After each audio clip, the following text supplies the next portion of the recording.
Georgia clay was red, not rust red or blood red, but a deep crimson that looked like the earth itself was wounded. Liesl Hartmann noticed this as her boots touched ground at 11:47 on a Thursday night in April of 1945. The truck engine died behind her. Humidity wrapped around her throat like a living thing. She had expected many things when the Americans captured her unit outside Kassel 3 weeks prior. She had expected brutality. She had expected execution. She had expected cold concrete and barbed wire cutting into skin already thin from hunger. She had not expected magnolia trees whose white blossoms glowed in darkness like ghosts. She had not expected air so thick it felt like breathing underwater. She had not expected a man in a captain's uniform to assess her with the careful neutrality of someone selecting a tool, not with hatred, not with desire, with calculation. "Inside," he said. His German carried an accent but was clear enough. "You work for me now, me. Not you're safe, not welcome, not even you're a prisoner, just you work for me." Liesl's hands trembled. They had been trembling since the ship docked in Savannah 2 days ago, since the cattle car journey that smelled of manure and diesel fuel, since the holding pen where 40 women in torn Luftwaffe gray-green huddled like animals awaiting slaughter. The trembling had not stopped. She wondered if it ever would. She climbed 3 wooden steps. The plantation house rose white against darkness, columns like bones reaching toward stars that looked wrong, brighter than Berlin, arranged in patterns she didn't recognize. Everything was foreign. Even the night sky felt like enemy territory. Somewhere distant, an owl called. The sound was alien and lonely. The door opened. Warm air rushed out, carrying the scent of real coffee and old wood and something else she couldn't name, abundance. The smell of a country that hadn't been bombed into submission. Inside, 5 men sat at makeshift desks covered in maps and filing cabinets. They looked up as she entered. One whistled low under his breath.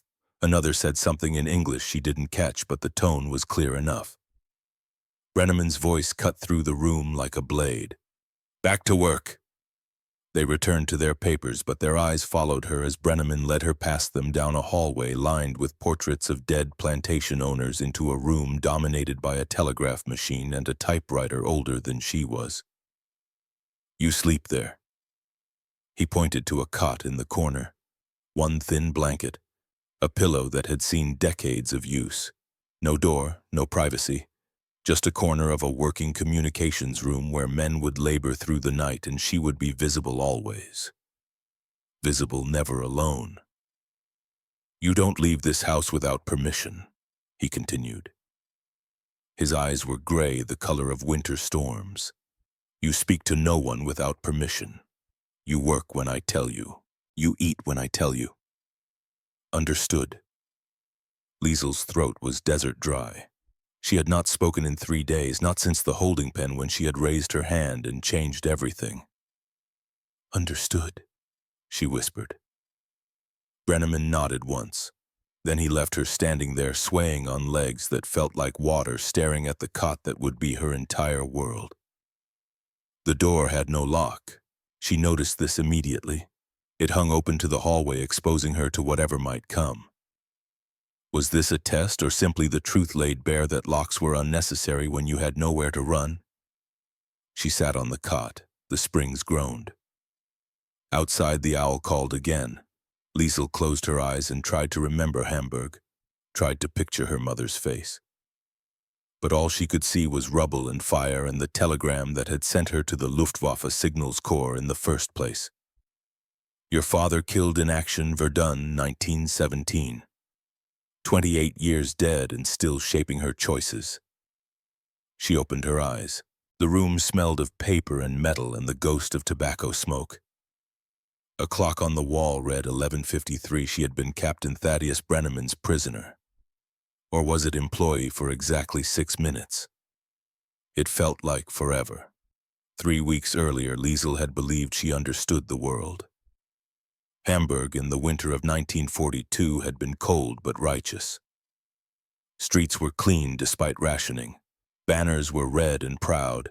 When Joseph Goebbels spoke on the radio, his voice carried the clarity of absolute truth. Germany defended civilization itself. Americans were brutes barely evolved beyond savagery, obsessed with money and jazz and moral decay. They bombed civilians, murdered children, would show no mercy if they won. Liesel's father had died at Verdun when she was 3. She remembered only the photograph on her mother's nightstand and the iron cross in its velvet box. Her mother worked the munitions plant, came home each night with yellow powder under her fingernails, never complained. When Liesel turned 18, the choice was simple: work in the factory until her lungs filled with chemicals or join the Luftwaffe as a helfer and a helper, a girl behind the lines.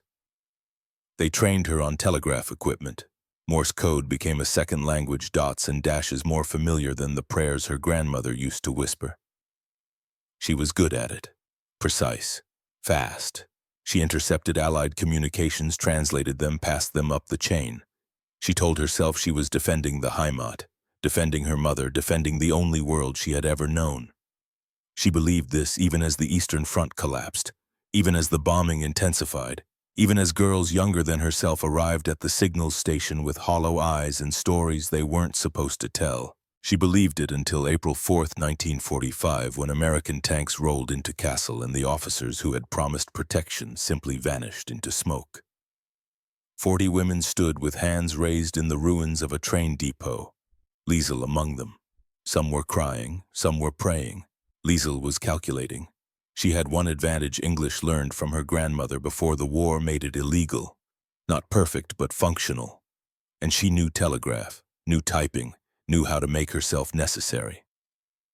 Survival was not cowardice. Survival was strategy. The holding pen was a converted warehouse near Savannah. Concrete floor. One bucket in the corner that overflowed by the second day. 40 women, most still in their torn uniforms, sharing 3 loaves of bread and 2 buckets of water daily. They spoke in whispers, shared rumors.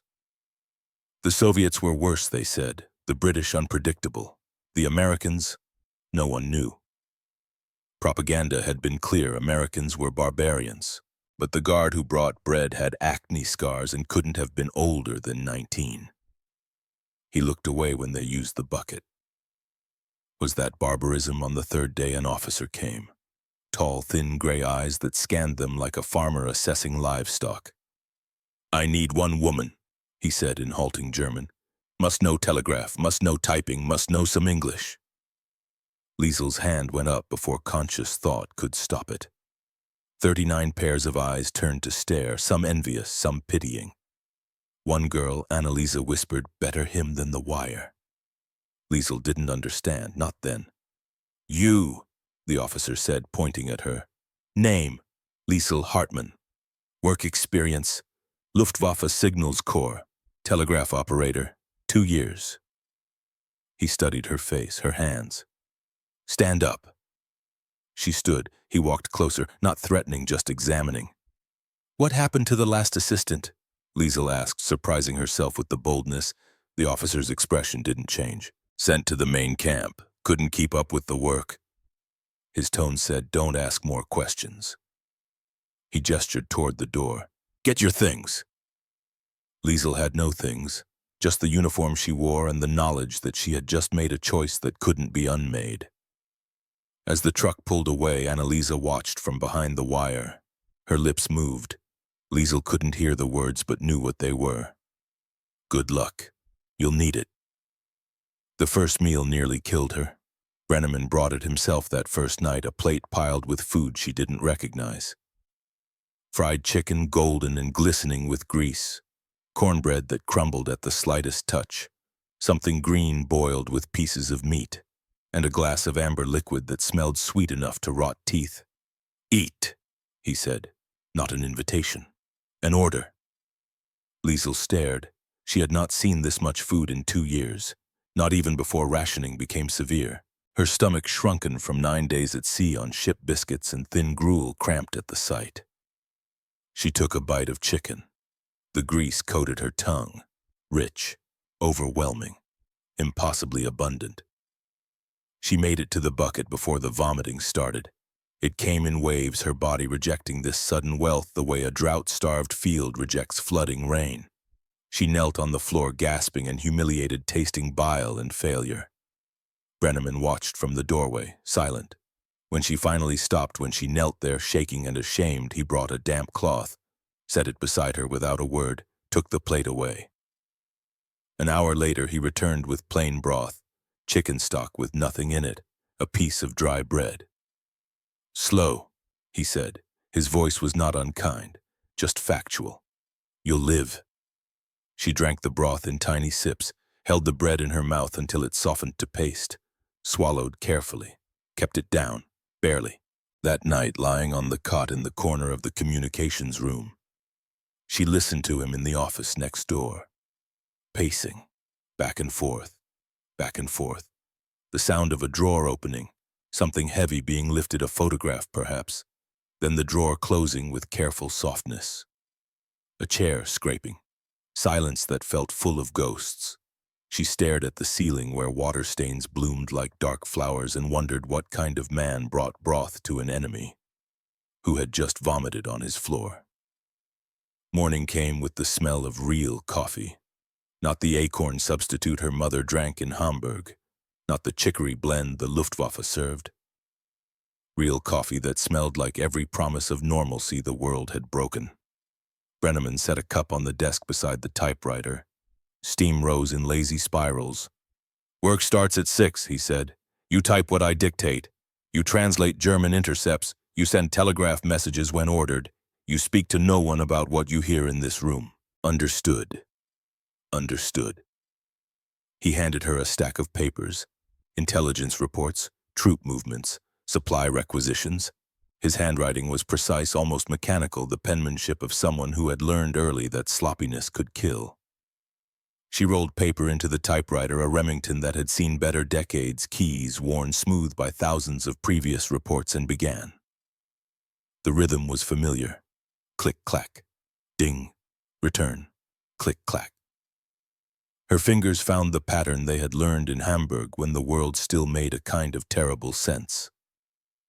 Brenneman sat at his own desk reviewing maps marked with red and blue arrows that told the story of Germany's collapse in symbols and lines. He didn't speak, didn't look at her. The silence stretched like wire pulled too tight. At noon he brought her grits white paste that smelled of nothing and tasted of less. She ate it because she had learned plain food stayed down. Rich food was betrayal. At 6 in the evening he said, "Enough." She had typed 47 pages. He locked them in a filing cabinet, pocketed the key, and pointed to the cot. "Sleep." But she didn't sleep. She lay rigid, listening to the house settle, listening to him pace next door, listening to the drawer open and close like a heartbeat that couldn't find its rhythm. Outside, the owl called, a lonely sound in a country that had no idea what loneliness meant. Not like Germany knew it, with half its cities turned to ash, and its men dead in Russian snow. Liesel counted ceiling stains. 47. She would count them many times in the weeks to come. Small continents in a white plaster ocean mapping a geography of captivity. 3 days passed this way. Type, eat, listen. Sleep came in fragments, never deep, always with one part of her brain alert for footsteps that might mean danger or rescue or something worse than either. On the 4th day, she asked her first question. "Captain Brenneman." He looked up from a map of the Rhineland where red arrows showed Allied advance and blue retreats showed German collapse. Raised an eyebrow. "Why me?" The question hung in the air between them. She watched him consider it, weigh his answer, choose truth or evasion. "You raised your hand," he said finally. "So did Annalisa. Annalisa doesn't know Morse code." "How did you know I do?" A slight smile tugged at his mouth, barely visible. "Your fingers, while you were waiting in the pen, tapping on your knee, SOS, over and over." Liesel's breath caught. She hadn't realized.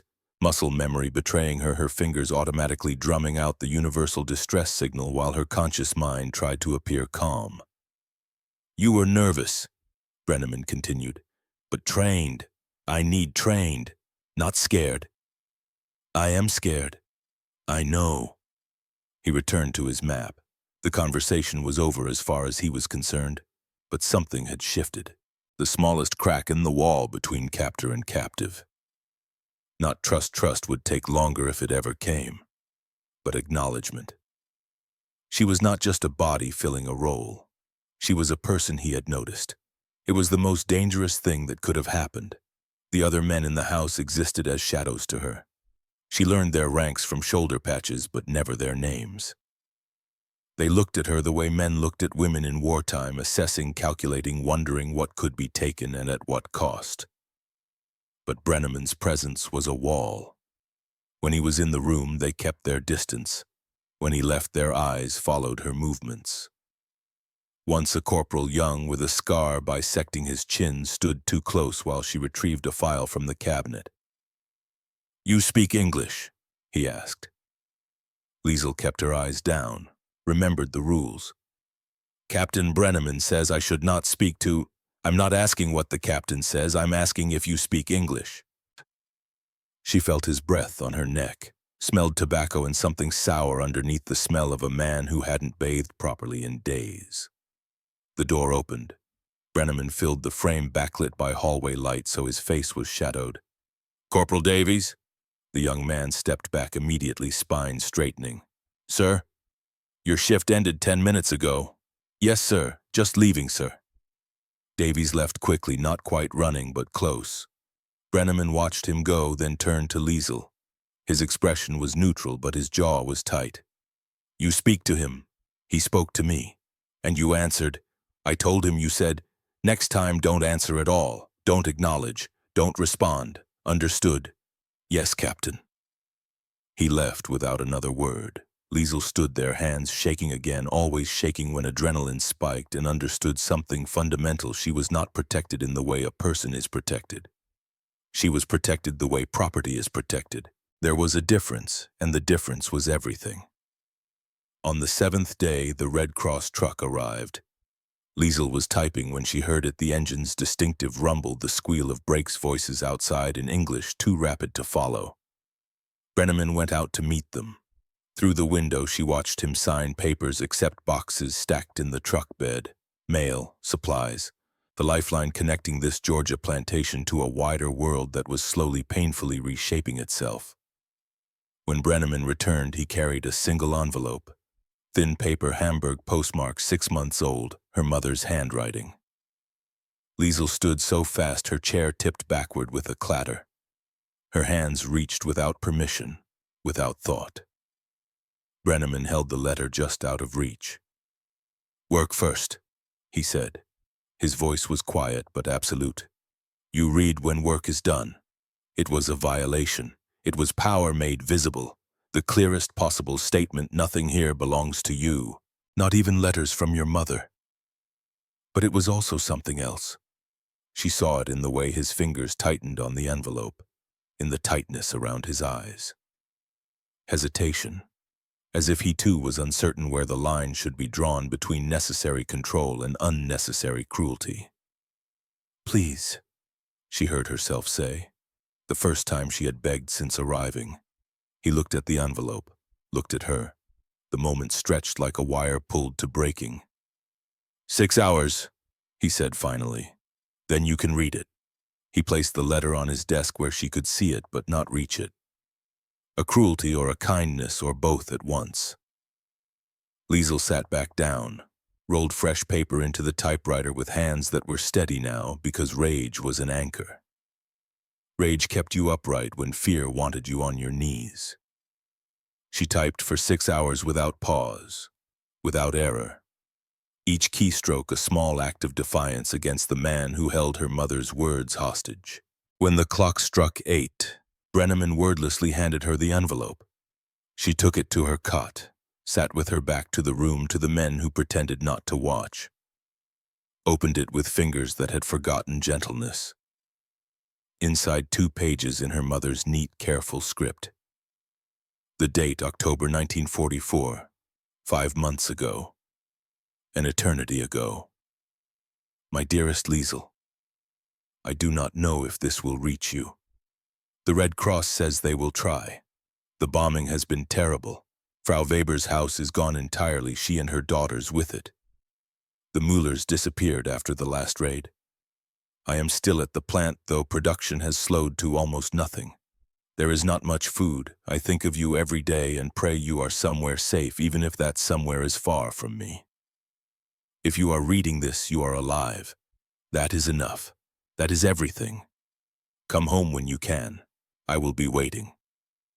Your Mutti Liesel read it 3 times. Each word was a knife twisting.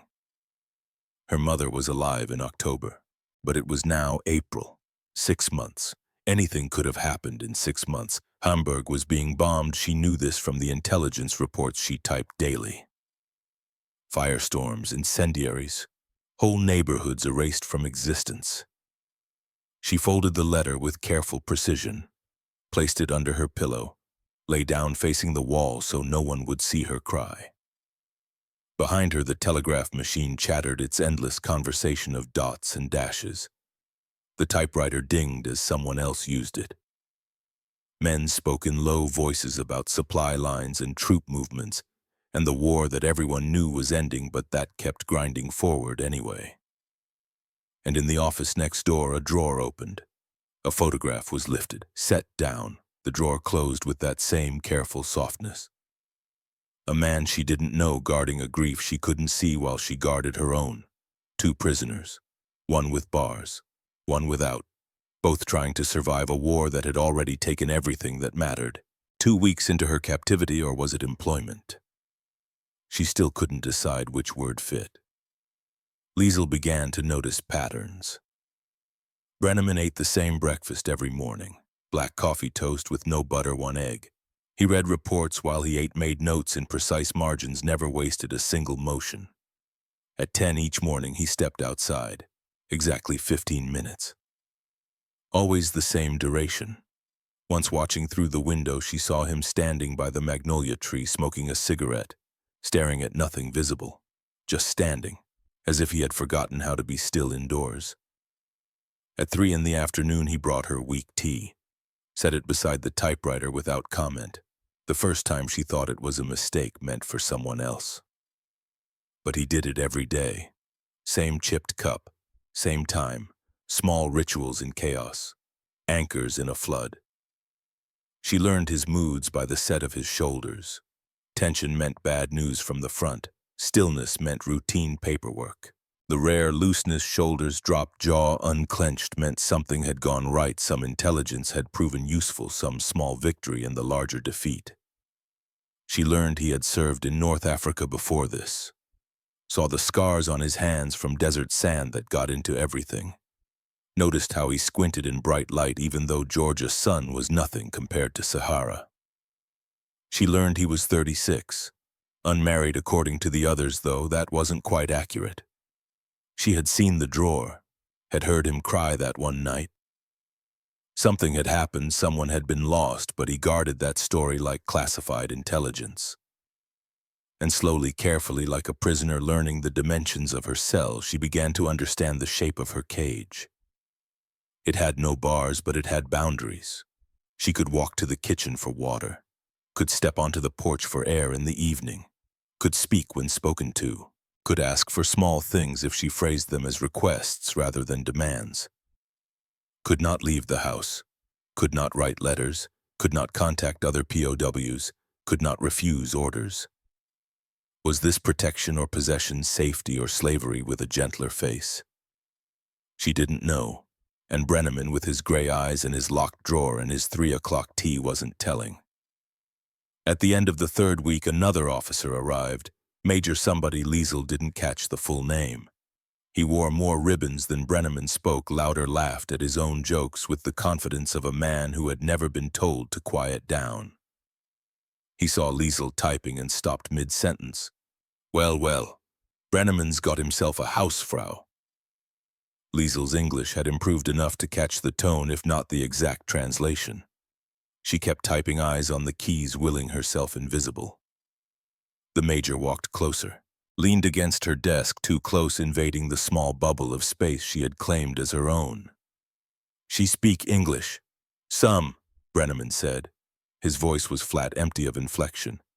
Pretty little thing. Where'd you find her? Savannah holding pen. She's qualified personnel. I bet she is. The major smiled. It didn't reach his eyes. What else does she do besides type? The room went silent. Even the telegraph stopped its chatter as if the machine itself was holding its breath. Brenneman stood slowly. His hand didn't move toward his sidearm, but the possibility hung in the air like smoke. She types, he said. Each word was carved from ice. She translates, she operates telegraph equipment, that's all. Easy, Captain. Just making conversation. Make it elsewhere. The major raised his hands in mock surrender. Laughed, but it sounded forced. Didn't mean to step on your territory.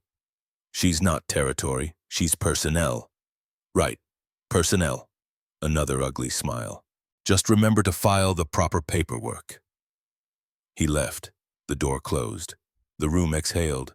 Liesel's hands hovered over the typewriter keys, frozen mid-word.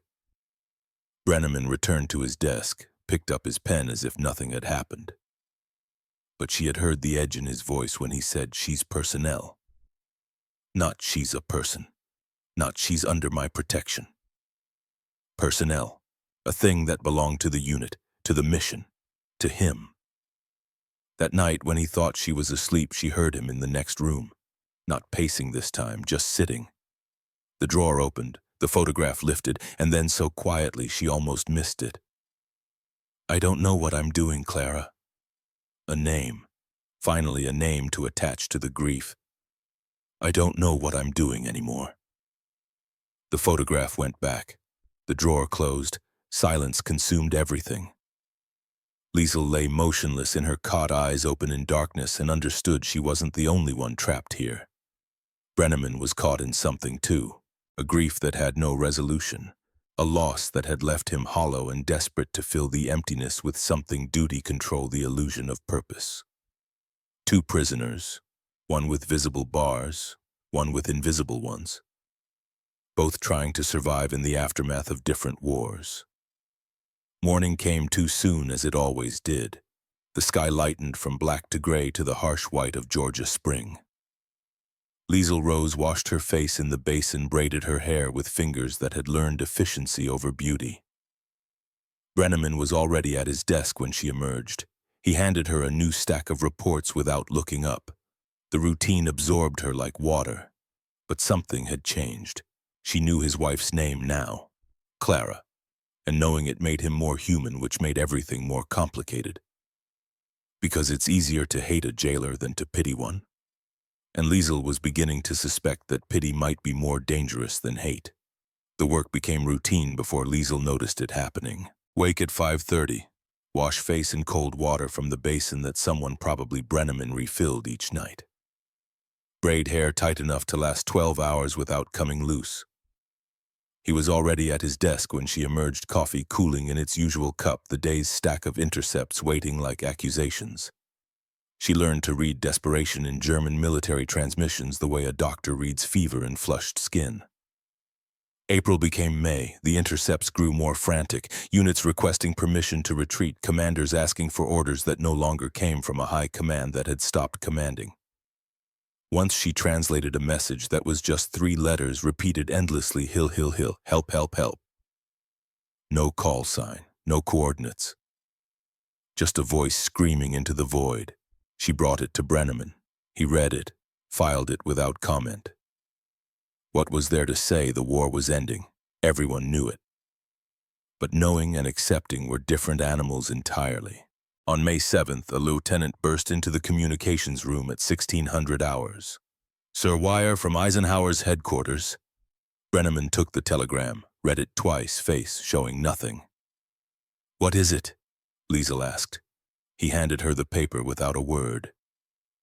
German High Command surrenders unconditionally. Stop effective. 23:01 hours, 8 May 1945. Stop war in Europe concluded. Stop. Her hands holding the paper were steady. That surprised her. She had imagined this moment would bring tears, relief, collapse. Instead, there was only a strange hollowness. Germany had lost.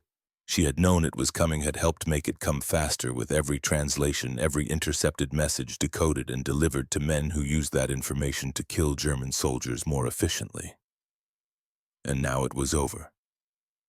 What happens to me? The question came out smaller than she intended. Brenneman took the telegram back, refolded it with precise creases. Repatriation, eventually. The paperwork will take months, maybe years. How many months? I don't know. Will I go back to Germany or? That hasn't been decided yet. Displaced persons camps, probably. Until they can verify identities, arrange transport, figure out what to do with several 100,000 people who suddenly have nowhere to go. He was looking at her now, really looking. For the first time since she'd arrived, she saw something like uncertainty in those gray eyes. "You'll stay here until then," he said. "Orders are to maintain current assignments until formal repatriation structure is established." Current assignments. She was an assignment. Personnel. The thing the major had smirked about. "How long?" she asked again, knowing he had already answered but needing to hear it confirmed. "As long as it takes." That night, celebrations erupted across the base. She heard them through the window, men laughing. Someone playing harmonica badly, bottles clinking in toasts. To victory and survival and the end of dying. The kind of celebration that came mixed with relief and guilt in equal measure because winning meant others lost and losing meant someone's mother was buried in rubble somewhere. Brenneman didn't join them. He sat at his desk until past midnight, working through files as if nothing fundamental had changed. Maybe for him nothing had. The war ending didn't bring back what he had lost. Liesel lay on her cot and counted ceiling stains. 47. She had them memorized by now. Small brown continents in a white plaster ocean, each one a landmark in the geography of captivity. Germany had surrendered, but she was still here, still trapped between walls that had no bars but were walls nonetheless. The war was over. Hers was just beginning.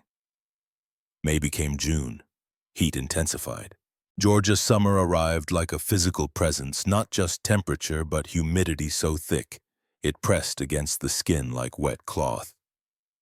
Liesel learned that this was different from rain. Rain at least had the decency to fall and be done. Humidity just hung there, making every breath work, every movement feel like pushing through invisible resistance. The routine expanded. Brenneman arranged a work detail. Female POWs could volunteer for agricultural labor on nearby farms. Easier duty than the camps, better food, something to do besides sit behind wire counting days until bureaucracy decided your fate. "You'll go," he told Liesel. Not asked, told. "Where but farm 3 miles east. Dairy operation. Owner needs help with spring work. You'll go mornings, return by 1400 hours for translation work." She wanted to argue, wanted to ask why she had to do both, but the answer was obvious: because she could, because she was useful in 2 ways instead of 1. Because in this new peacetime that felt nothing like peace value was survival and uselessness was risk. The farm belonged to a man named Horace Garrett. 70 years old, spine bent from 5 decades of labor, hands like tree roots, gnarled and impossible to straighten fully. His son had died at Anzio, his grandson at Normandy.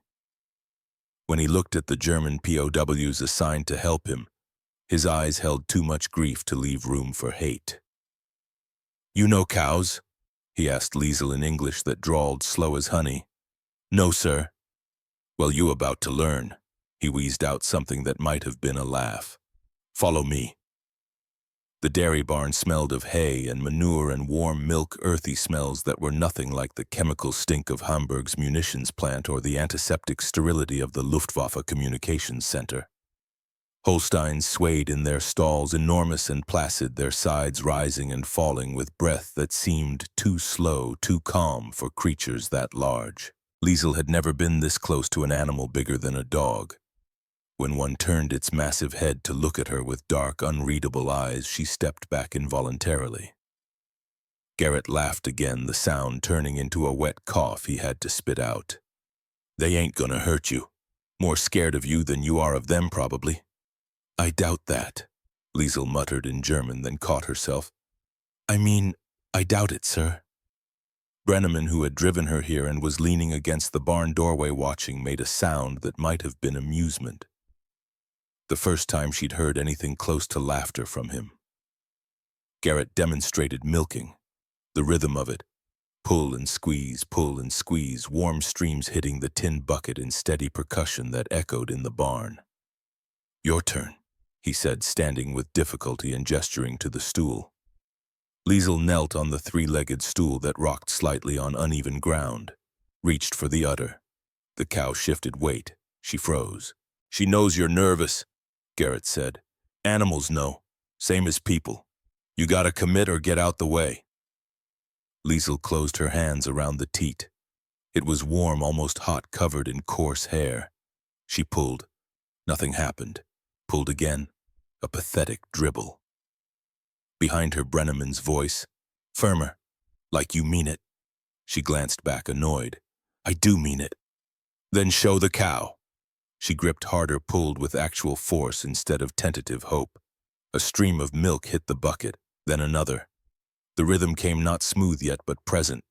Pull, squeeze, the barn filled with the sound of success, however small. There you go, Garrett said, nodding approval. Natural. Nothing about this was natural. But Liesel didn't say that. She just kept pulling, kept squeezing until the bucket was half full and her forearms burned. When Garrett declared her passable, she stood on shaky legs. The cow looked at her with what might have been disdain or might have been nothing. Cows were impossible to read. On the truck ride back to the plantation house, Brenneman said, You did well. Liesel looked at her hands. They smelled of milk and cow and something earthy she couldn't name. I milked a cow. It's hardly skilled labor. No, but you didn't run when it scared you. She wanted to say, where would I run to? But the words felt too honest, too revealing of the truth they both knew and never spoke. Instead, your son, the one who was scared of animals, how old was he? The silence stretched so long she thought he wouldn't answer. The truck hit a pothole and she grabbed the rail to steady herself. Then quietly, 8. He was 8. We took him to a farm once before the war, before everything. He cried when we tried to get him near the horses. Wouldn't go within 10 feet. Did he get over it? Never got the chance. His voice was flat, but something underneath it wasn't. Diphtheria. Took him in about 36 hours. Hospitals were overwhelmed. Everyone was sick that winter. My wife Clara, she tried everything. Sat by his bed for 3 days straight. When he died, she just stopped eating, stopped talking. 2 weeks later, she was gone too. Pneumonia, the doctor said, but I think she just decided she didn't want to be here without him. The truck rumbled on. Liesel didn't know what to say to that. Didn't know if there were words for that particular shape of loss. Finally, I'm sorry. Yeah. He didn't look at her. Me too. The moment closed like a door. But she had glimpsed what was behind it, a man who had lost his entire family while he was across an ocean shooting at people who probably had families too.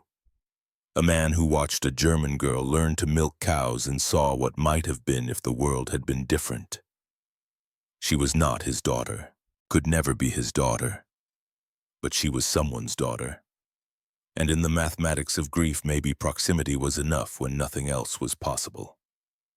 The other POWs began to notice her special status. Liesel returned to the temporary women's barracks each afternoon at 1400 hours, just long enough to wash and change clothes before heading back to the plantation for translation work. The other women, 12 of them, mostly former Luftwaffe auxiliaries like herself, watched with eyes that calculated and judged. Where do you go at night? One asked. Greta, not the Greta from Hamburg, a different one from Munich with hard eyes and harder questions. Back to headquarters, translation work. Just translation. The implication hung heavy as summer humidity. Liesel felt her face flush. Yes, just translation. Must be convenient, another woman said. Frida, 24. Visibly pregnant, though whether the father was a German soldier or an American guard, she wouldn't say. Private quarters, hot meals, personal protection. It's work. I didn't ask for it. None of us ask for anything, Greta said, voice sharp as wire. But some of us get offered things anyway. Funny how that works. Liesel understood then. To them she was Brenneman's kept woman. His pet. The girl who had traded one thing for another in the oldest transaction war had ever known. The fact that it wasn't true didn't matter. The appearance was enough. And maybe she thought uncomfortably, maybe the appearance wasn't entirely wrong. Maybe the line between being protected and being kept was thinner than she wanted to admit. She stopped trying to explain after that. Let them think what they wanted. It was easier than the truth, which was more complicated than simple transaction. She didn't know what she and Brenneman were to each other. Didn't know if there was even a word for it. Captor and captive, yes. Officer and personnel, certainly. But also two people trapped in roles neither had chosen, making the best of a situation that had no good options. At night, lying on her cot in the communications room, she listened to him pace in the next room. Some nights he drank, she could hear the bottle, the glass, the liquid pouring. Never enough to be drunk, Brenneman was too controlled for that, but enough to soften the edges of whatever he was trying not to feel. Once, very late, she heard him crying. She lay completely still, barely breathing. The sound was quiet, controlled even in breakdown, a man trying not to make noise and failing. It lasted maybe 3 minutes. Then silence. Then the drawer opening. The photograph of Clara and the dead 8-year-old boy. The drawer closing. In the morning, his face showed nothing. She never mentioned it. Some griefs were too private to acknowledge, even when you heard them through walls. June became July. The work continued: farm in the morning, translation in the afternoon, typing in the evening. The routine carved grooves in her days until they all looked the same, a blur of cow smells and telegraph codes and Brenneman's careful silences. But there were moments, small breaks in the pattern that stood out precisely because they were different. Garrett teaching her to drive the tractor her first time behind any kind of wheel, the machine lurching forward while he laughed his wheezy laugh, and Brenneman watched from the truck with something almost like a smile. A thunderstorm that knocked out power for 2 hours. Sitting in darkness while Brenneman lit candles, the communications room transformed into something almost intimate. Neither of them speaking. Just rain hammering the roof and candles throwing shadows that made the walls move and breathe. The first letter she was allowed to send. Brenneman presented the paper and envelope one evening in late July, like it was a gift and a test at once. Red Cross approved outgoing mail, 1 page, nothing about military operations, nothing about location, understood. She wrote to her mother, told her she was alive, fed, safe. The lies felt necessary. What else could she say? That she was prisoner to a man she couldn't hate and couldn't trust. That she collaborated daily in Germany's defeat and felt both guilt and relief. That she didn't know if she wanted to go home because home was rubble and here at least there were meals and work and something like purpose. She wrote, "I am well. I think of you always. I will come home when I can." Brenneman read it before sealing the envelope. She watched his eyes track across her careful words, looking for what coded messages. Evidence of loyalty or disloyalty, or just curiosity about what prisoners wrote to the people they'd left behind. He sealed it without comment, stamped it, added it to the outgoing mail pouch. "Will it reach her?" Liesel asked. "Maybe, if she's still at the same address, if the Red Cross can find her, if Hamburg's postal system still functions." He paused. "That's a lot of ifs. War is built from ifs." He looked at her, then really looked as if seeing something he hadn't noticed before. "Yes, it is." She thought about that later. War is built from ifs. If Germany had won at Stalingrad, if America had stayed neutral, if her father hadn't died at Verdun, if Brenneman's son hadn't caught diphtheria, if his wife hadn't given up and died too, if Liesel hadn't raised her hand in that holding pen. Every life was a chain of ifs leading to a present that felt inevitable but was actually nothing but luck and timing and 10,000 small choices that could have gone differently. August brought new tension. Male POWs from a camp 15 miles south were brought in for agricultural work. Not auxiliaries like the women, these were proper Wehrmacht. Combat soldiers, some of them. Men who had fought on the Eastern Front and survived, which meant they were either very lucky or very hard or both. They worked the larger farms, slept in guarded barracks, and carried with them the kind of fanaticism that didn't die just because the war was officially over. Liesel saw them once when Brenneman drove past their work detail. 30 men sunburned and thin, digging irrigation ditches in heat that would have killed softer men. One of them looked up as the truck passed, saw her sitting in the passenger seat. He spat. The gesture was small but unmistakable. Traitor.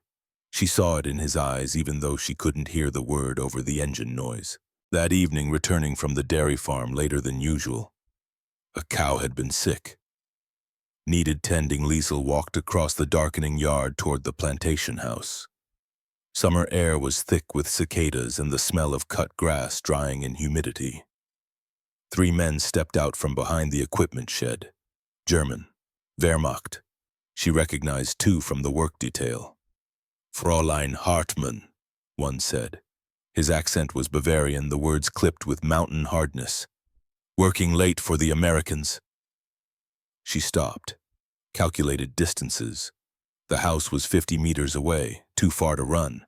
The guard post was closer, but she could see through the fence, empty during shift change. I'm assigned here, she said, kept her voice level, showing no fear even though her heart was trying to break through her ribs.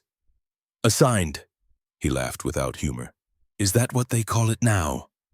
The other 2 spread out, not threatening yet, just positioning. She knew that dance from years of watching men establish dominance in cramped quarters.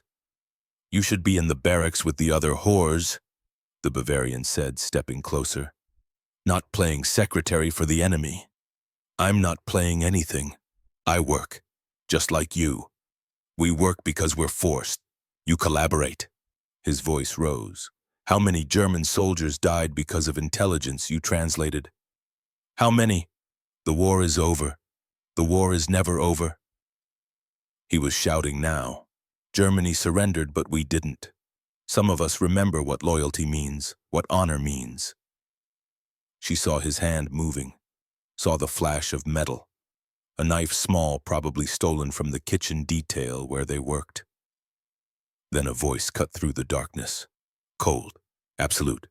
Step away from her, now! Brenneman stood on the plantation house porch, sidearm drawn. Not pointed yet, hanging at his side, but the threat was unmistakable. The Bavarian hesitated. This is German business, Captain. This is American property. She's under my command. You have 3 seconds to step back before I shoot you where you stand. For a moment, Liesel thought they would charge anyway. Thought the fanaticism would override survival instinct. But Brenneman cocked the pistol. The sound was very loud in the evening quiet. They moved, backed away slowly, hands visible. The Bavarian glared at her one more time. Whore, he hissed. Whore. Then they melted into shadows, gone. Brenneman crossed the yard in quick strides, grabbed Liesel's arm, not gently but not brutal either. Inside, now! She let herself be pulled, legs shaking with adrenaline and delayed fear. Inside the communications room, he finally holstered the weapon. Did they touch you? No. You came before. Did they touch you at all? No. He nodded, released her arm, paced to the window. Back. Window again. Energy that had nowhere to go. You can't work the farm anymore, he said finally. What? No. You need to stay alive. Those men are hardline, true believers. They'll try again. Then post guards. I can't spare guards to protect one POW doing agricultural labor. He turned to face her. You stay here. Full time. Translation only. No more leaving the compound. That's not fair. Fair. His voice rose for the first time since she'd met him. Actually rose. You want fair is you dead in a ditch because I let you wander around exposed to men who think killing you would be doing Germany a service. Is that what you want? I want to not be a prisoner. You are a prisoner. He shouted it. The words echoed in the small room, then stopped. Seemed shocked at his own volume. Silence fell like something physical. Liesel felt tears hot behind her eyes, refused to let them fall. She had not cried in front of him yet and wouldn't start now. Brenneman sat down slowly, put his head in his hands. When he spoke again, his voice was quiet, almost broken. My son was 8 years old when he died. I was in North Africa. Couldn't get home in time. My wife died 2 weeks later. The grief killed her as sure as any disease. When the war ended in Europe, when I thought maybe I could stop watching people die, they sent me here. Gave me prisoners to manage, gave me you. He looked up. His eyes were wet. I don't know what you are to me. I don't know if I'm protecting you or keeping you or something else I don't have words for. But I know that if those men had killed you tonight, if I had let that happen. He stopped, swallowed hard. I can't lose someone else. I can't. Do you understand? I physically cannot survive losing someone else I was supposed to protect. Liesel stood frozen. This was the truth under everything, not possession, not even protection in any clean sense. Desperation, a man so hollowed by loss that he clung to whatever he could keep safe, regardless of whether that safety was wanted or needed or right. You can't keep me, she said softly. I'm not yours to keep. I know, but you'll try anyway. Yes. No hesitation, no apology. She should have been angry, should have raged against this prison built from grief instead of wire. But standing there looking at this man who had brought her broth when she was sick and taught her the rhythm of work and held a gun to protect her from her own countrymen, she felt something more complicated than anger. Then keep me, she heard herself say. The words surprised her as much as they seemed to surprise him. If that's what you need to survive, keep me, until you can let me go. Brenneman's face crumpled. He nodded once, unable to speak. That night he moved her cot, not out of the communications room that would violate the proprieties he still clung to like a drowning man clings to driftwood, but to the far corner furthest from the door, less visible, more protected, and for the first time since she'd arrived, he locked the main door at night. She was safer now. She was also more trapped. The line between the two had vanished entirely, if it had ever existed at all.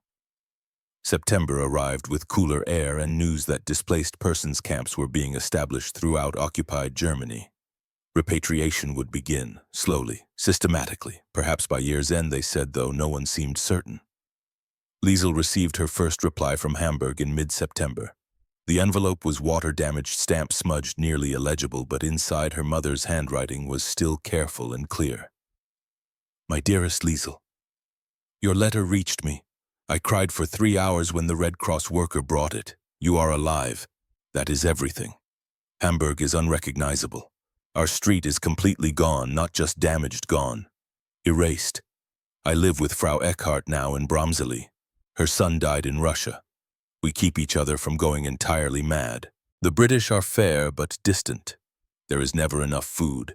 We survive on rations and what we can scavenge. But we survive. Come home if you can. But if America is safer if you have work and food there, then stay. I want you alive more than I want you here. Do you understand? I want you alive. Your Mutti Liesel read it 5 times. Each time the words rearranged themselves in her head. Stay if America is safer, permission.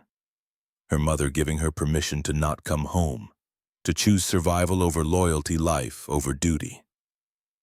Brenneman found her that evening staring at the letter, not translating, not working, just staring. Bad news? He asked. No. Good news. She's alive. Then why do you look like that?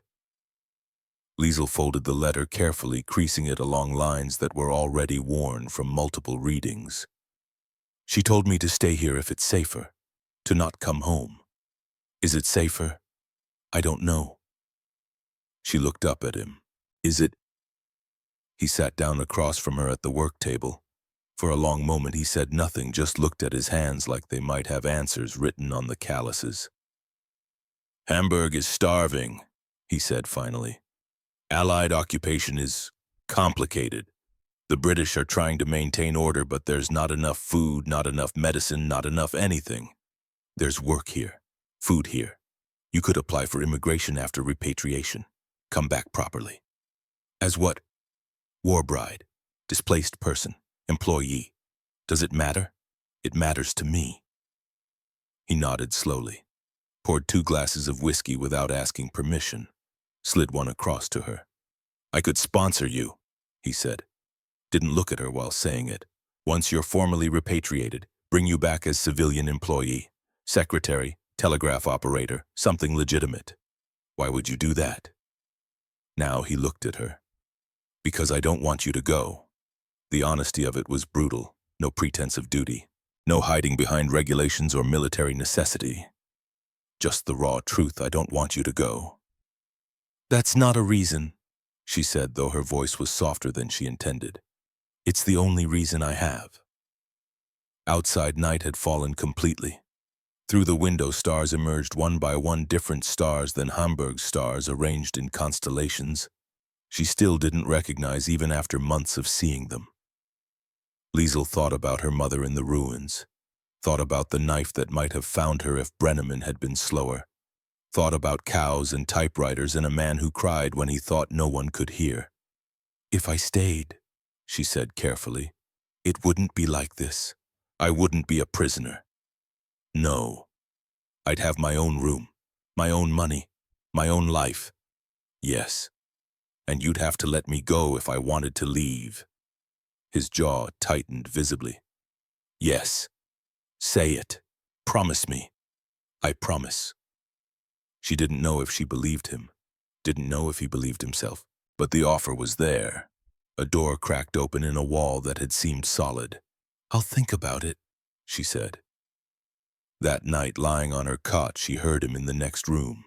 Not crying this time, just the drawer opening. But instead of closing after a moment like usual, it stayed open, as if maybe finally he was ready to stop hiding from his ghosts. Or maybe just ready to let them have company. In the darkness, Liesel closed her eyes and tried to imagine futures.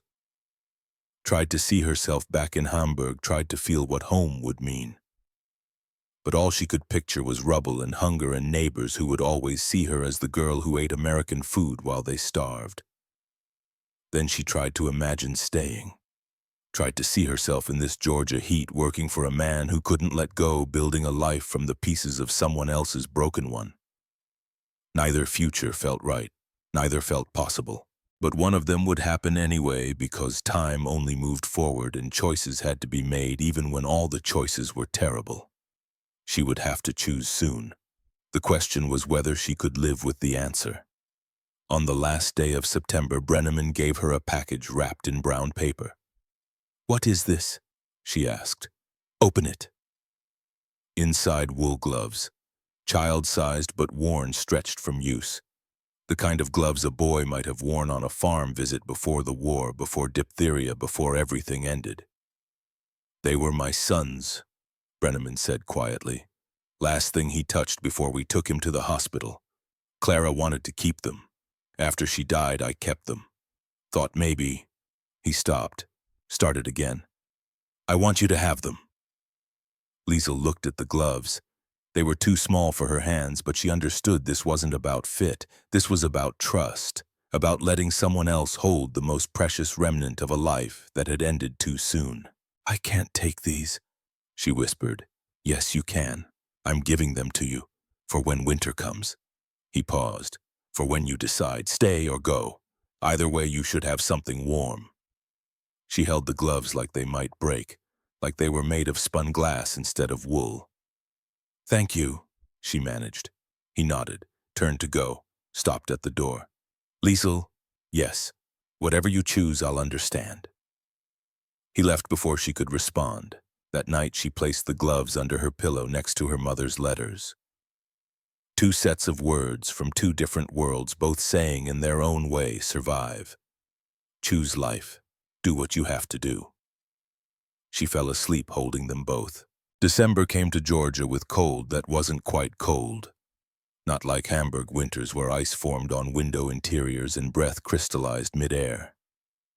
Just a thin chill that made mornings require a sweater and evenings a blanket.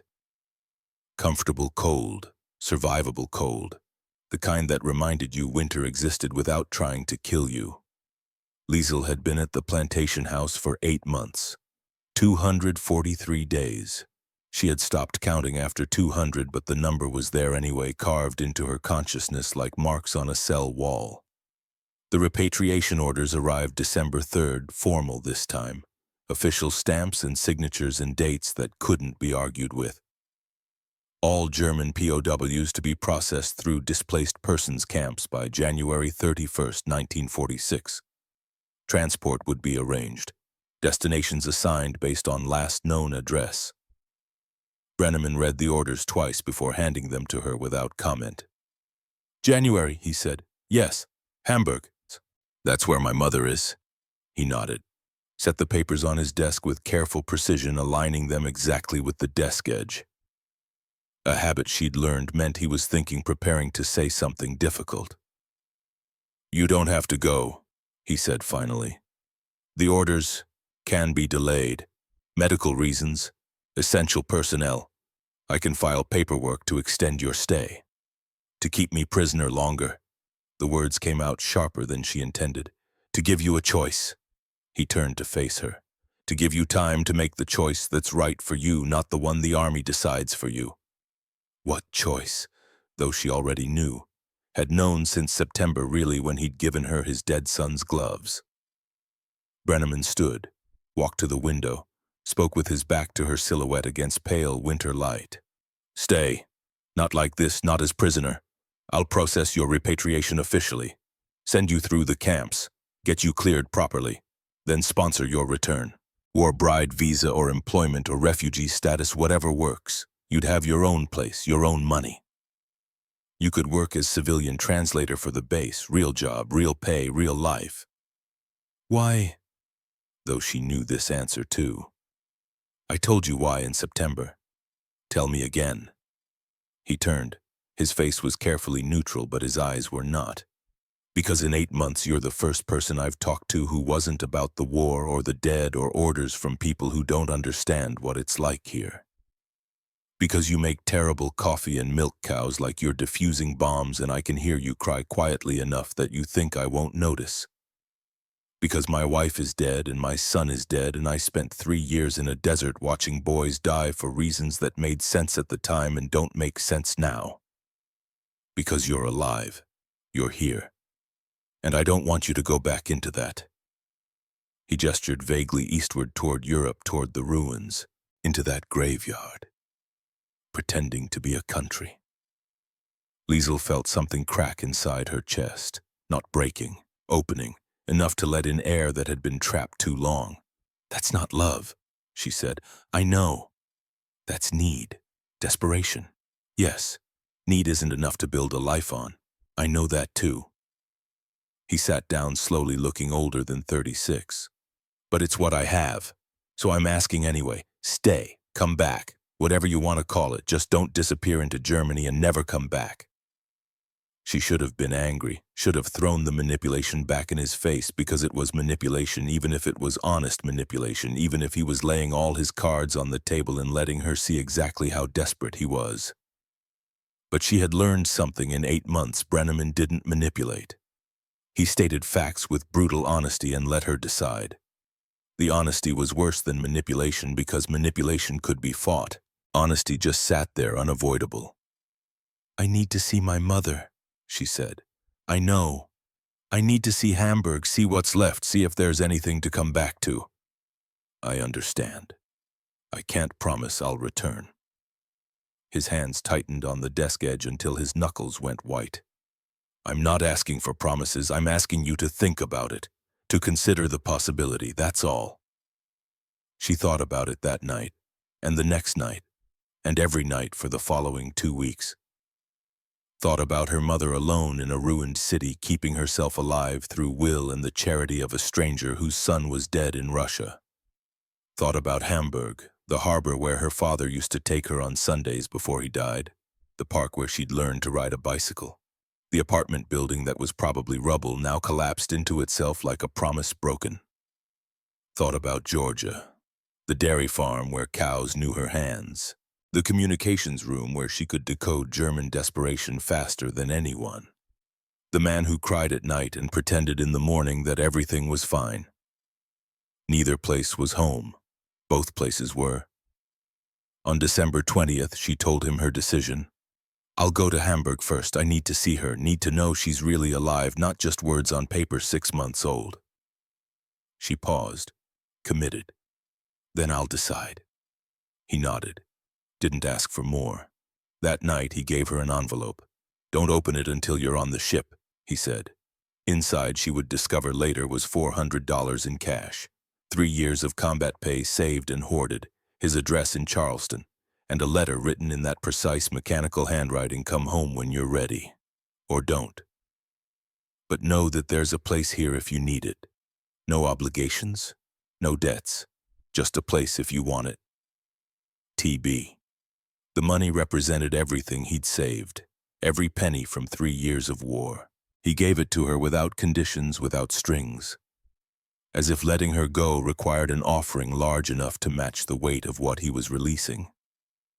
Liesel packed her few belongings on January 7th, the clothes she'd arrived in now clean and mended, her mother's letters tied with string, the photograph someone had taken at the dairy farm, her standing next to a Holstein almost smiling, though she didn't remember feeling happy when it was taken, and the wool gloves, child-sized, precious beyond their material worth.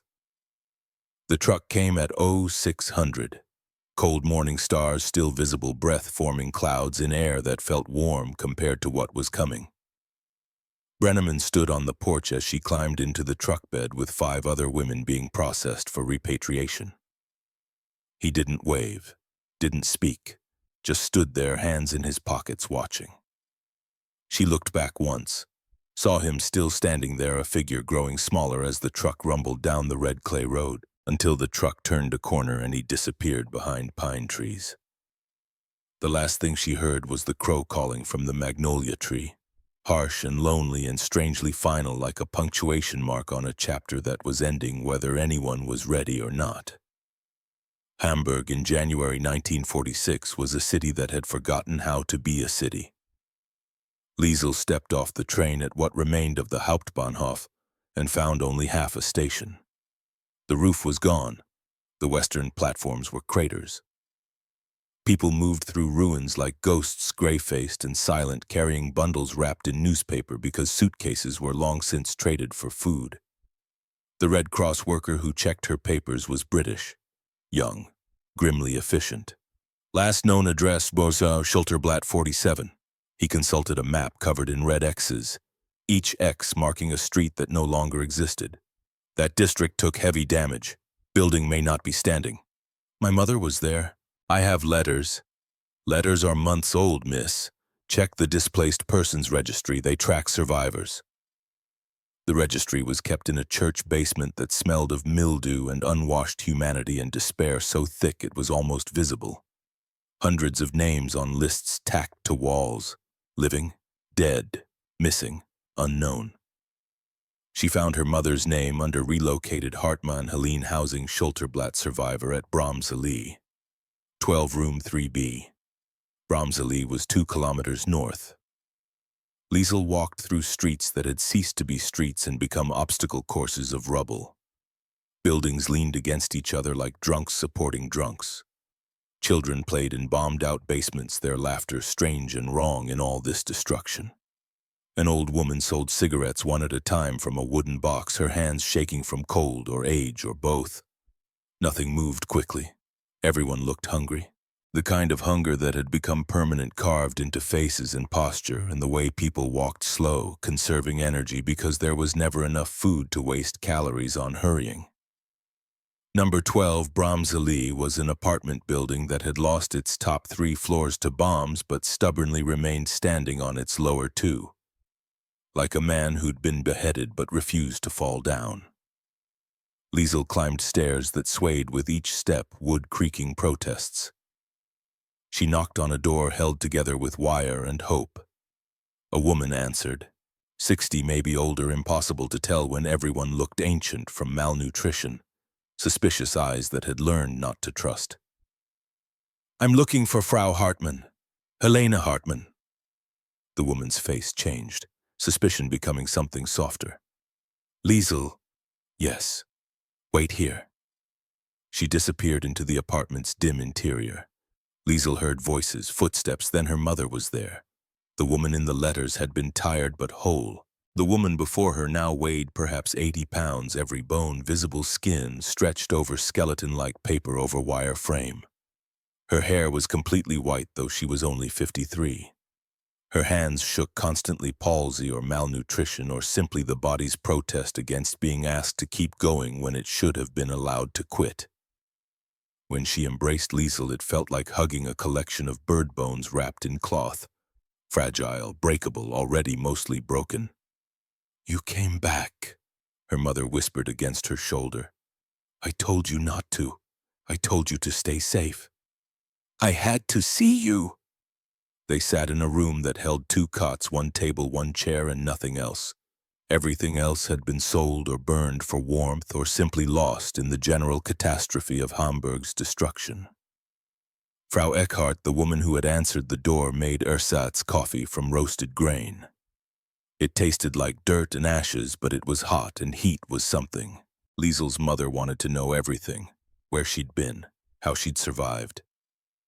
Liesel edited carefully, told her about the farmhouse, the translation work, the dairy farm, didn't mention Brenneman's name, didn't mention the 8 months of ambiguous captivity that had somehow become the safest she'd felt since the war began, didn't mention that she had a choice to make. Her mother listened, nodded, asked only one question that mattered. "Will you stay?" Liesel looked around the room, at the walls with gaps where bricks had fallen out, at the ceiling where she could see daylight through holes, at her mother's hands that never stopped trembling. "I don't know," she said honestly. That night, sleeping on a cot that smelled of mold and decades of other people's desperation, listening to her mother's labored breathing in the darkness, Liesel understood what Brenneman had been trying to tell her. Germany was dying. Not the dramatic death of combat, but the slow death of starvation and cold and buildings that collapsed 1 brick at a time. Her mother was alive, but barely. Frau Eckhart had lost everything: son, home, future, and lived on charity and rutabagas, and the thin hope that tomorrow might be slightly less terrible than today. This was what winning looked like from the losing side. This was defeat's true face. 3 days later, Liesel went to the market wanting to buy her mother real food. She brought American dollars, a tiny fraction of what Brenneman had given her, but enough to buy bread and maybe meat if any could be found. The woman at the bread stall saw the money, saw Liesel's clean clothes, not new but not rags either. Made the calculation instantly. "Where'd you get American money?" "I was in a POW camp. They paid for work." The woman's face hardened like concrete setting. "Paid you? While our men died in Russian camps eating snow while we starved here. I didn't choose, you chose to survive while we chose to stay. Some of us had honor." She refused to sell the bread. Liesel tried another stall, same response. By the 4th stall, people were staring, whispering. A man spat near her feet, not quite at her, but the message was clear. "Ami Schlampe," someone muttered. "American slut." Liesel walked back to Bramseli with no food and the understanding settling in her stomach like stones: she would never be welcome here. The people who had stayed, who had suffered, who had eaten grass and buried their children in rubble. They would never forgive those who had gone away and come back fed. The crime wasn't leaving. The crime was surviving when so many hadn't. That night she wrote 2 letters. The first to her mother, though they shared a room. She would leave it when she left because some things were easier written than spoken. "Mutti, I love you. I will send money every month, enough for food and medicine. I will visit when I can. But I cannot stay here. This city wants me dead for the crime of being alive. You told me to stay in America if it was safer. You were right. You were trying to save me even then. Forgive me. Your daughter." The second letter she wrote to an address in Charleston, South Carolina, USA. "Captain Brenneman, you offered me a choice. I'm choosing, but not on your terms. If I come back, it won't be as your employee or your replacement daughter or whatever else you need me to be. I come back as myself. Liesl Hartmann, German, survivor, war criminal to some collaborator to others, neither to myself. You said you don't know what I am to you. I don't know either, but I know what I'm not. I'm not Clara. I'm not your son. I'm not absolution for your grief or your guilt or your loneliness. If I return, we start as strangers who share a history. Nothing owed, no claims, no belonging, no possession, equals or nothing. If you can accept that, write to me at the Red Cross office in Hamburg. Tell me to come home. Tell me there's a place, not your place, but a place. Tell me I can build something that's mine. If you can't accept that, don't write. I'll understand. I'll find another way forward. Either way, thank you.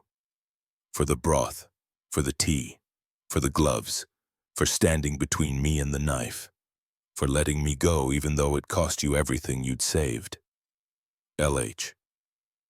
She posted it January 15th. The mail system was barely functioning, more hope than infrastructure, but the Red Cross promised it would reach America eventually. Then she waited. The reply came March 3rd, 2 months.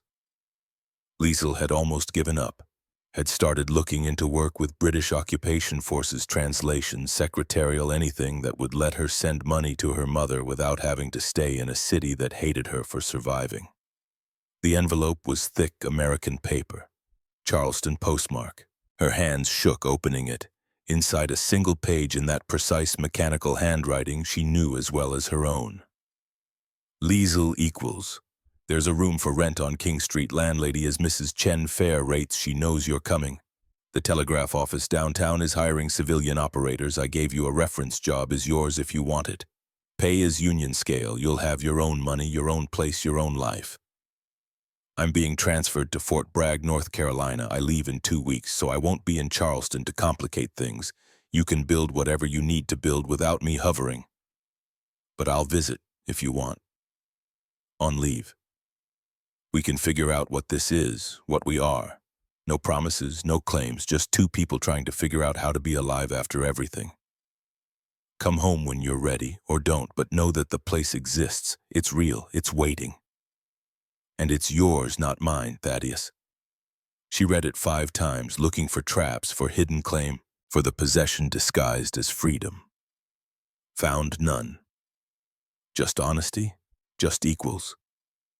She booked passage for April, used half of Brenneman's money for the ticket, sent the other half to her mother with instructions: food, first medicine, second warmth, third save nothing, use it all.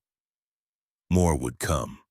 Her mother cried when Liesl told her the plan, but the tears were relief, not grief. You're choosing life, her mother said, holding her with those bird-bone arms. I can't be angry at that. I won't be. I'll send money every month. I know you will. I'll visit when I can. I know. Her mother pulled back, looked at her with eyes that were still sharp despite everything. But Liesl, don't come back because of guilt. Come back if you want to. Or don't come back at all. Just live. Promise me you'll live. I promise. On April 19, 1946, Liesl boarded a ship in Hamburg harbor. The city was still ruins behind her, would be ruins for years, maybe decades. Some things took longer to rebuild than others. She didn't look back.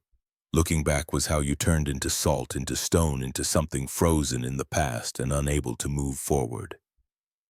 The Atlantic crossing took 9 days. She spent most of them on deck watching the horizon, trying to imagine what equals meant in practice. Trying to believe it was possible to build something new from pieces of something broken. The ship docked in Charleston April 28th. Brenneman was waiting on the dock. Not in uniform civilian clothes, khaki pants, and a white shirt. No insignia to mark him as captain or captor or anything but a man. He looked smaller somehow, more human, less the iron control that had defined him in Georgia. They stood 3 feet apart for a long moment. 2 people who had shared 8 months in a war and griefs they couldn't fully name. You came back, he said. I came back. As equals. As equals. He nodded slowly. I rented you a room like I said. Downtown near the telegraph office. Mrs. Chen's expecting you. They want you to start Monday if you're ready. Not working for you. No, I told you I'm transferring to Fort Bragg next week. You won't have to see me unless you want to. She felt something drop in her stomach. Unexpected. What if I want to? The question surprised them both. Brenneman's face did something complicated, relief and fear and hope all tangled together. Then I'll visit, on leave. Weekends, maybe. We can... He paused. We can figure it out, whatever this is. Whatever this is, she echoed. They figured it out slowly. Through letters first because distance made honesty easier. Then weekend visits when he could get leave. Long walks through Charleston where they talked about small things, weather work, the price of bread, and carefully avoided the big things until they couldn't avoid them anymore. He proposed in December 1947, not romantic, just practical. Makes the immigration paperwork easier, he said. If you want, no pressure. But the war bride visa is simpler than employment visa, and we're... He gestured vaguely at the space between them. We're this, whatever this is. She wanted, despite everything, despite the ambiguity, despite not knowing if this was love or convenience or just two broken people building something from their shared brokenness. They married February 1948. Small ceremony. Judge in Charleston. Two witnesses pulled from the courthouse hallway who had no idea what they were witnessing. It wasn't love, not the kind from storybooks or movies or the lies people told themselves. It was something stranger and more durable. Two people who had survived different wars building something from the pieces that remained. They had no children, never discussed why. Some wounds don't heal enough to create new life, and neither of them wanted to examine too closely whether the wound was physical or emotional or simply the understanding that bringing a child into a world that had taken their other children seemed like tempting fate. Instead, they built a business, telegraph supply company, sold equipment to military bases and shipping companies. Liesel handled technical specifications and client relations. Brenneman managed logistics and military contracts. They were good at it, better together than either would have been apart. Years passed. The business grew. They moved to Savannah, not Georgia plantation country, not Charleston with its ghosts, just Savannah with its squares and its moss and its careful distance from the past. They never talked about the 8 months in Georgia. Never acknowledged the locked drawer or the crying at night or the moment when he'd said, "You belong to me," and meant it with every fibre of his being. Some things were better left in the past, buried under years of routine and success and the comfortable distance that time provided. But once in 1963, Liesel found him in the garage going through old boxes. He held a small photograph, Clara and the boy who had been 8 when he died. "I'm throwing them away," he said. Not defensive, just stating fact. Why? Because I don't need them anymore. I remember without them. He looked at her. Is that wrong? No. She took the photo, looked at it for the first time in 15 years. It's not wrong, it's just done. Yeah. He took it back, placed it in the box marked for disposal. Done. They never spoke of it again. 1985. The nursing home in Savannah smelled of disinfectant and old age and institutional food. Not bad food, just food cooked in quantities too large for love. Liesel was 62. Brenneman was 76, body bent by Parkinson's that had started 5 years prior, turning his precise movements into tremors he couldn't control. They shared a room. Not romantic, just practical. Cheaper than 2 rooms, easier for the staff, and after 37 years of marriage, they'd earned the right to define their own arrangements.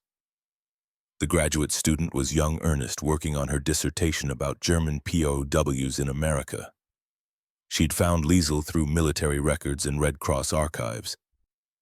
"Mrs. Brenneman, can you describe your experience as a prisoner of war?" Liesel looked at Thaddeus in his wheelchair by the window. His hands trembled in his lap, but his eyes were clear. He gave a tiny nod. Permission, or maybe just curiosity about what she would say. "I was kept in a farmhouse in Georgia. I worked as a translator. I was fed.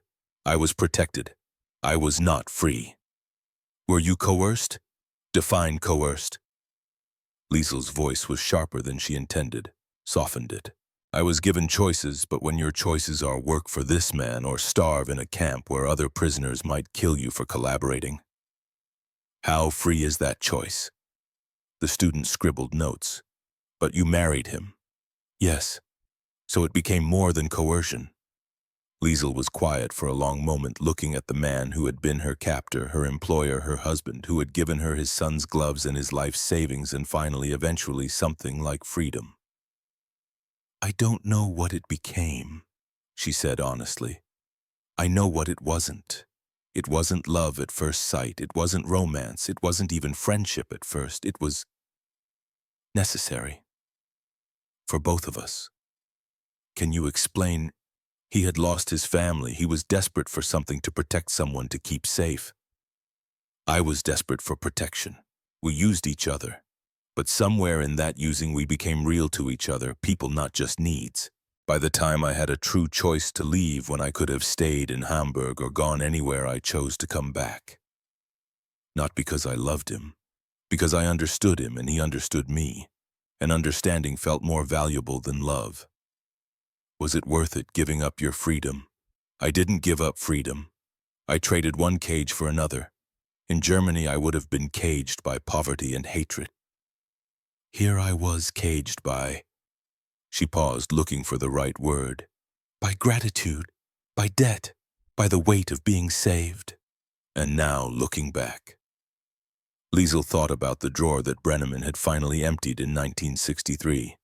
About the mornings when his Parkinson's made feeding himself impossible and she fed him with the same patience he'd once used, bringing her broth when she was too sick to keep down solid food.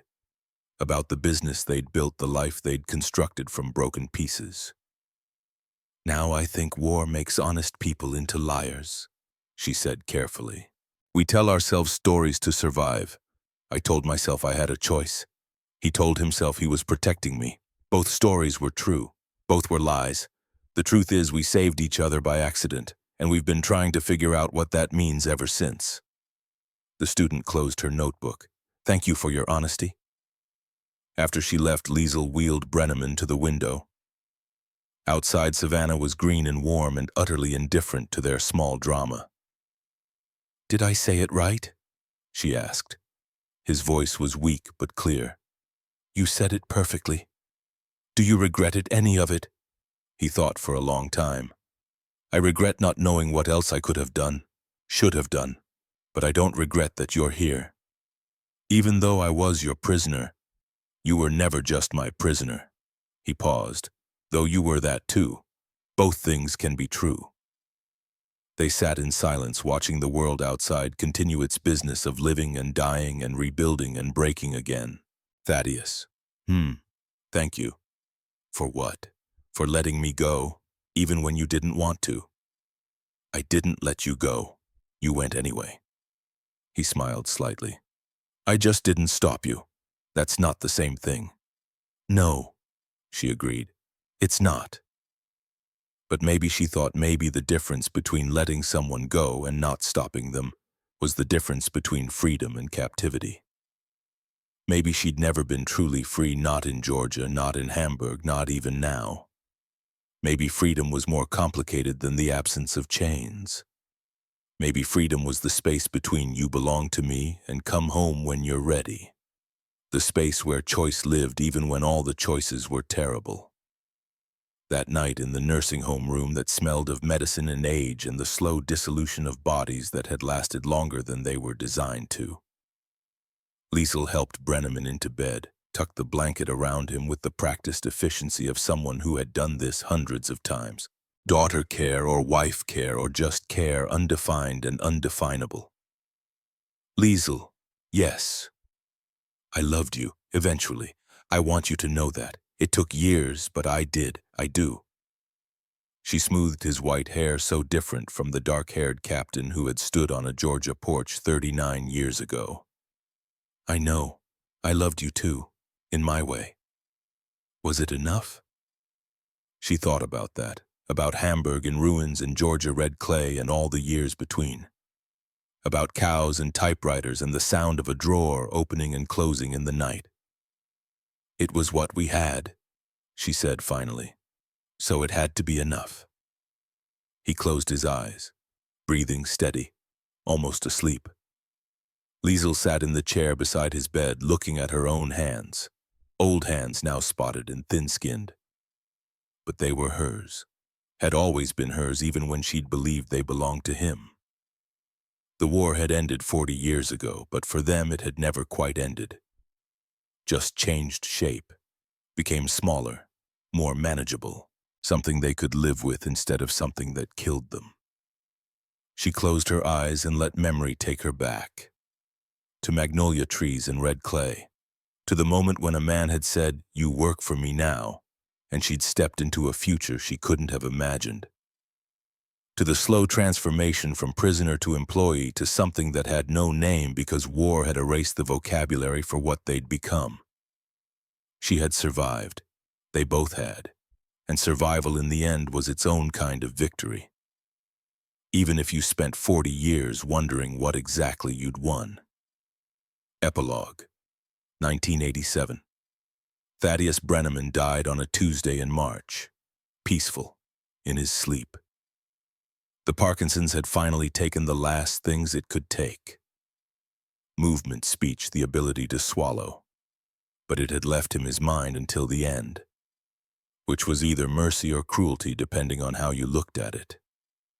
Liesel held his hand until the trembling stopped, until the breath stopped, until the man who had been captor and husband and something undefined became just a body empty of whatever had animated it. At the funeral, she met people she'd never seen before. His sister from Iowa. Liesel hadn't known he had a sister, a cousin, friends from his time in North Africa who told stories about a man she barely recognized. They spoke of him as if he'd been simple, a good soldier, a decent husband. None of them knew about the drawer, about the crying, about the desperate need that had looked like possession and might actually have been love. Just love so twisted by loss it couldn't express itself except through control. She buried him in Savannah. Not Charleston, where Clara and the boy were. Not Hamburg, where nothing from the old world remained. Savannah, where they'd built something from pieces where the neutral ground of their shared life existed. The lawyer read the will. Everything to her as expected. The house, the business, his military pension, and one item specified separately.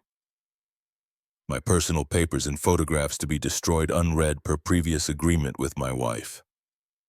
That night, Liesel found the box in the basement, labeled in his careful handwriting private. She could open it, could finally understand what he'd kept locked away all those years, could read the letters he'd written to Clara, could see the photographs of the son she'd never met, could know the full depth of what she'd been compared to. Or she could keep the promise, could let him keep his secrets the way he'd eventually learned to let her keep hers. She carried the box to the fireplace, lit kindling, watched flames catch. Then she fed it in piece by piece, letters, photographs, whatever he'd needed to hide for 40 years. All of it turned to ash without her ever knowing what it contained. Some doors were meant to stay closed.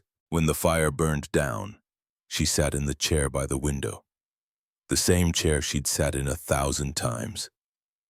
Watching him pace, watching him work, watching him age into someone gentler than the captain with iron control. Outside Savannah bloomed with spring, azaleas and dogwoods and magnolias, always magnolias. Their white flowers glowing in darkness like they had that first night in Georgia, when she'd stepped off a truck into a future that terrified her. Liesel Hartman Brenneman, 64 years old, survivor of 2 countries and one very complicated marriage, whispered to the empty room. "You never owned me, but you saved me, and I saved you. And maybe that's enough. Maybe it has to be enough." The room didn't answer. Rooms never did. But somewhere in the silence between what was said and what was meant, between captivity and freedom, between you're mine and I'm yours, she found something like peace.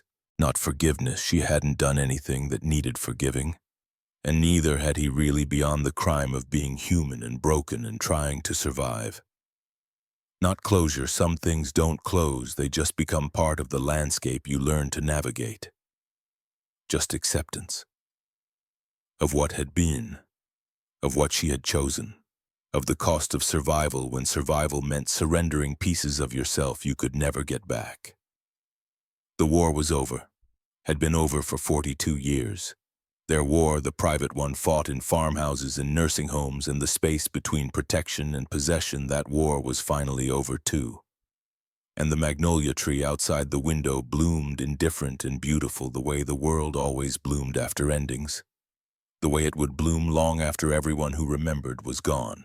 The way it bloomed for survivors and the dead alike, making no distinction, asking no questions, just blooming, because that's what magnolias did in March in Savannah, Georgia, where the clay was red and the history was complicated and some stories had no easy answers.